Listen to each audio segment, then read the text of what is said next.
Buenas tardes a todas y a todos. Presidente de la mesa directiva, gracias por la palabra, por eso la palabra. Señor secretario, sea usted bienvenido. Quiero primero decirle que me dirijo al secretario de Gobernación de este país, no a Miguel Ángel Osorio Chong. Creo, como usted, que la demagogia no sirve de nada si no hay acciones contundentes, pero también creo que hay ciertas responsabilidades que los cargos públicos nos dan. Actualmente México atraviesa por una de sus etapas más críticas de los últimos tiempos en materia de seguridad. A 5 años de que este Senado de la República colaboró para concretar reformas fundamentales en materia de impartición de justicia, seguridad pública y protección a los derechos humanos, tenemos un resultado que nadie deseaba. Un gobierno desesperado por la crisis de inseguridad generada por inacción y complacencia. Resultados magros en materia de seguridad. Y una sociedad que justificadamente no cree en sus autoridades por los altos índices de impunidad y también de corrupción. En principio es preciso establecer que las reformas en materia del sistema acusatorio y de derechos humanos, esas que aún sostienen la posibilidad de que México pueda revertir estas crisis de inseguridad, fueron concretadas desde el sexenio pasado. Ahora remontémonos al 2013. En esta administración, cuando en contra de lo que muchos de nosotros opinábamos, se realizaron reformas en materia de política interior, principalmente en lo relativo a la centralización de las facultades conferidas anteriormente a la Secretaría de Seguridad Pública Federal para trasladarlas a la Secretaría de Gobernación. Hace unas semanas, el presidente de la República pretendía hacer una apología de los pobres resultados en materia de seguridad, reduciendo al absurdo real de que uno de los grandes males de este país era la corrupción, y decía, si hay un choque, aquí en la esquina, fue la corrupción. En efecto, señor secretario, la corrupción, esa que el gobierno federal minimiza, en realidad es un mal que evita el combate efectivo de los delitos, transgrede y vulnera la sociedad de muchas formas. Pensar que únicamente esta tiene lugar a partir de un pago para obtener algo de forma ilegal es una visión muy simple y muy limitada. Son muchas las formas de cometer actos de corrupción y sus consecuencias. Otra muestra del daño que puede causar la corrupción la he conocido en virtud del encargo que tengo como presidenta de la Comisión contra la Trata de Personas y que tuve la oportunidad de enfrentar, pero también de padecer. La gran simulación de este combate a la trata de personas, y agradezco que estén aquí los responsables de las áreas de la Secretaría de Gobernación, porque esta simulación a través de adulaciones pagadas a una sola activista que tiene el monopolio de la crítica o del aplauso a los gobiernos y que además se llevó y se redujo al término de que es un pleito de carácter personal, realmente tiene un señalamiento muy claro, señor secretario, es: si pagas cualquier contrato que yo te dé, tienes un premio. Si no lo pagas, serás acusado de tratante. Todo es cuestión de entrarle a la simulación. Este funcionamiento es muy fácil. Hemos cambiado el copelas o cuello a le entras o accedes o te conviertes en tratante. ¿Cuál es la consecuencia? El resultado es que, basado en un premio otorgado, que además la propia Organización de las Naciones Unidas ya señaló que no tiene ni otorga premios, los gobiernos, tanto federal como estatales, dejan de dirigir esfuerzos y recursos para un fin preventivo. Total, ¿para qué? Si ya se compró un premio que dice que combato el delito, pero además lo dicen de trata de blancas, con la ignorancia del término, de los usos, de los términos arcaicos, porque ni siquiera conocen lo que significa la trata de personas. Entonces vemos cómo la erradicación del delito, la investigación y la búsqueda de la justicia quedan de lado en virtud de que alguien sin ninguna calidad, autoridad, realizan una supuesta certificación a cambio de algo más. Entonces, el caso que le expongo del presidente de la República no es el choque de la esquina que refiere el presidente. Es un hecho real que acontece a diario de forma cotidiana y que daña y vulnera el Estado de Derecho, generando impunidad, tráfico de influencia y más delincuencia. Mal ejemplo ese de choque, que por cierto, si de algo esas características se dieron, es que alguien cometió una infracción.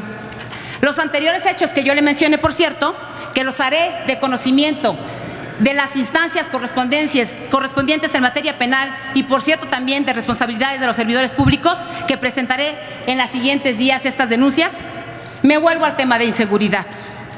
Quiero decirle, señor secretario, lo siguiente.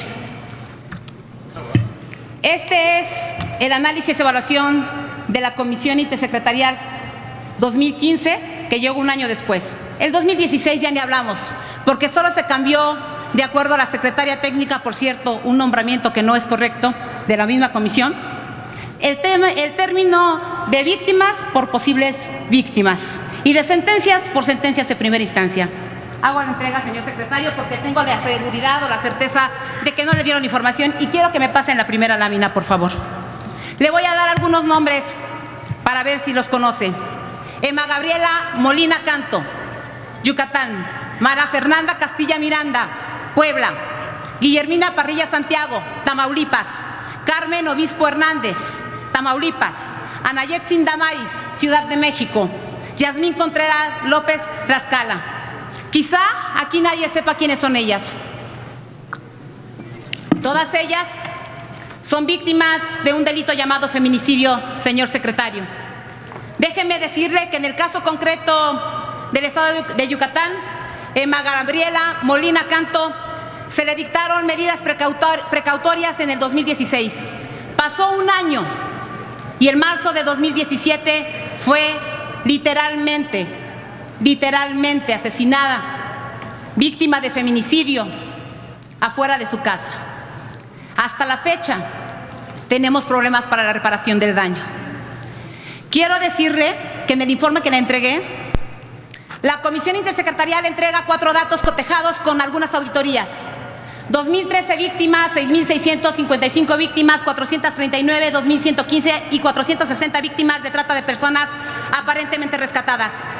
¿Sabe cuántas fueron atendidas? 0, señor secretario. Ninguna. Ni reparación de daño, ni atención de primera instancia. Pero le voy a dar otros nombres que quizá sí conozca.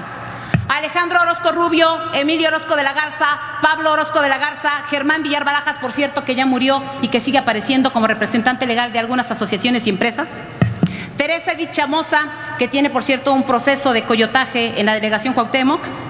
Mariana Ruénes y Madaí Morales Albino. Todos ellos, dueños, representantes de empresas, fundaciones, marcas registradas e instituciones educativas. Todos ellos que aparecen en esta primera lámina. Y quiero que pasemos a la segunda lámina, señor secretario, que usted la verá.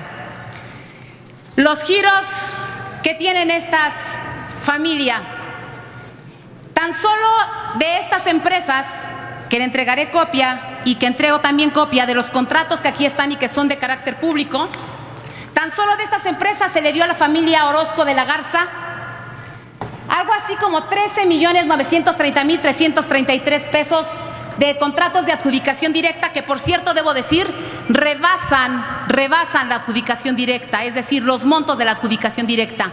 3 empresas invitadas, con un dato que le adelanto. Curiosamente, las 3 empresas con los mismos representantes legales. ¿Cómo se le llama esto? Se le llama corrupción, señor secretario. Eso, 2,5 millones a un hijo, 1,670,000 a otro. La segunda lámina ya está puesta. 3,433,000 a otro, 1,746,000, etcétera, etcétera, etcétera. Apoyos dados desde la Secretaría de Economía, desde el Fondo del Emprendedor del Gobierno del Distrito Federal, desde la Casa de la Moneda, desde el Fondo de Desarrollo Social, sin contar además, señor secretario, todos los inmuebles otorgados por el SAE, el Sistema de Administración y Enajenación de Bienes, que se le dan a una sola asociación civil o a 2 con los mismos dueños. 11,524,000 pesos de propiedades para una sola persona. El tema es, señor secretario, ¿por qué entonces el informe dice de tantas víctimas y la SEAP dice que hay 0 víctimas? No entiendo de dónde el SAE otorga esos bienes, genera esos bienes y establece esos temas. Señor, la palabra es muy simple, se le llama corrupción. No le voy a dar más datos de otros estados, porque los únicos que pudimos conseguir por transparencia fueron los del gobierno federal. Aquí está la relación y contrato por contrato de cada una de esas empresas. No es un tema personal, señor secretario, soy presidenta de una comisión. Aquí están el número de viajes que realiza la señora Orozco, junto con sus hijos, junto con sus parientes, junto con los temas. Es más, nos representa diciendo que tenemos el mejor modelo en materia de trata de personas, de atención a víctimas, las cuales son literalmente explotadas, porque a costa de ellas se está viviendo de este tema. Y si a ese tema, estoy hablando de todos los estados y ahorita no se preocupe, porque yo no tengo en este momento partido, para aquellos que piensan que es un tema personal. Este tema y estas empresas, señor secretario, que le pido que evidentemente investigue de estas asociaciones, porque también seguramente conocerá estos inmuebles que no están identificados de asociaciones como Reintegra, Fundación Camino a Casa, Casa sobre la Roca, etcétera, etcétera, etcétera. Son a cambio de lo que usted va a ver a continuación. Un premio entregado en el año 2014 por su lucha contra la trata de personas a Javier Duarte.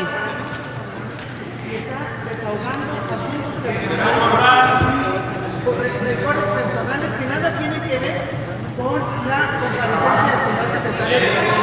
Le pido, señor presidente, lo explique que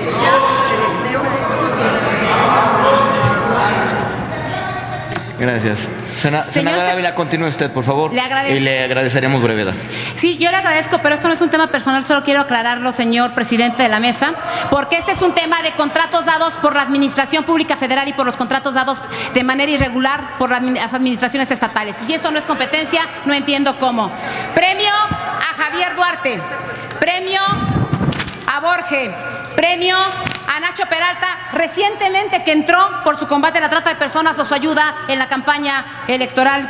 Premio a Erubiel Ávila, con el mayor número de feminicidios. Premio a Miguel Mancera. Premio a Moreira. Premio a Velasco. Premio a Rafael Moreno Valle. Premio a Elías Azar. Todo esto con el aval de los gobiernos, porque demuestro en el informe que le acabo de dar que ninguna de las sentencias que están ahí son en materia de trata de personas. Ninguna de las sentencias que están ahí son en materia que corresponde a esto. Y resulta ser que hay más de 200 organizaciones civiles que están siendo invisibilizadas, mientras la señora va en una camioneta blindada otorgada por el gobierno federal o por el gobierno del Estado de México. Emma Gabriela Molina Canto muere porque no se le dictaron medidas cautelares afuera de su casa. No, señor secretario, no es un tema personal. Este es un tema de datos y cifras que están ahí. Lamento mucho que la senadora integrante de la mesa directiva no lea siquiera lo que se demanda en los informes en los que ella misma planteó. No es el tipo penal siquiera, señor, el que estoy discutiendo aquí. Son actos viles, son actos graves, son actos de corrupción que permiten que este gobierno, con esta asociación que solo es un ejemplo, como con muchas otras que se están avalando, sigan estos actos que nos están lastimando como país. Debo decirle, señor, que hay organizaciones muy serias, las mismas que están abandonadas, a las que no se les hace caso, a las que no se les lleva a Dubái ni se les monta en camellos, a las que no se les lleva cenas en Argentina, a las que no se les pagan premios al Vaticano, a las que no se les da nada. Esas organizaciones, señor, están evidentemente en esta desprotección del Estado mexicano. Yo quiero decirle a usted, señor secretario, porque me parece que la senadora está bastante impaciente, pues ni modo, tiene que escucharme. Los datos de transparencia, señor, están en los contratos que estoy presentando. Le voy a dar el último dato y con esto concluyo ante la impaciencia de mi compañera. El 6 de octubre de 2016, Alberto Kibrit recibe de parte de Alejandro Orozco de la Garza el premio Hoja en Blanco por las donaciones económicas realizadas a esta asociación y a las fundaciones Casa sobre la Roca. ¿Sabe ¿Sabe quién es Alberto Kibrit, perdón? Le voy a dar el dato. Él fue fundador de la Expo Sexo. ¿Tiene algo de malo que haya una Expo Sexo? No, señor, yo no soy nadie para calificar la moral de nadie. Lo que sí es que antes se satanizó ese tema y cuando se le empezó a dar dinero a este tipo de personajes, de pronto desapareció la crítica por arte, obra y magia del Espíritu Santo. Señor, le pido dos cosas. La primera, le entregaré todos estos documentos para que sean las áreas correspondientes las que investiguen y haré las demandas correspondientes por la responsabilidad posible de servidores públicos de la Administración Pública Federal, así como le pido a mis compañeros que revisen esas empresas que estarán evidentemente en el resto y pueden pasar la siguiente lámina. Y también le pido, señor, que si algo me llega a pasar a mí, en mi estado, por cualquier cosa, lo hago responsable de lo que esté sucediendo. Gracias, senadora.